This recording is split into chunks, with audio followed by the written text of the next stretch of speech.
मनुष्य तुम्हाला बोलवत नाही. म्हणून म्हणलो का पास्टरकडे बघून आपण चर्चला येत नाही. Praise the Lord. आपण कोणाच्या वाचनामुळे येतो? ज्या ठिकाणी दोघं किंवा तिघं तिथं कोणाचा आत्मा आहे. मग इथं जे आम्ही प्रभूच्या नावाने एकत्र आलोय मग कोणाची उपस्थिती आहे? चर्च बायबल सांगतं का जिथं प्रभूचा आत्मा आहे ना तिथं मोकळीक आहे.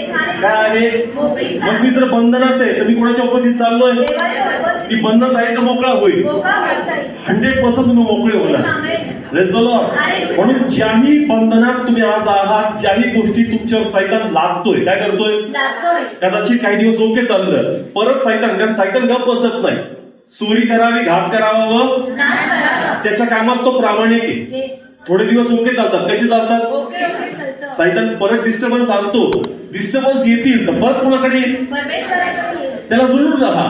जर तू त्याच्यापासून वेगळं होशील तर तू ब्लेस होणार नाहीस. Praise the Lord. चर्च काही हो, देवाला धरून राहायचं. Praise the Lord. जर आम्ही त्याच्या प्रेझेन्स मध्ये राहू तर आमच्या जीवनातला खडकळपणा प्रभू काढून टाकू.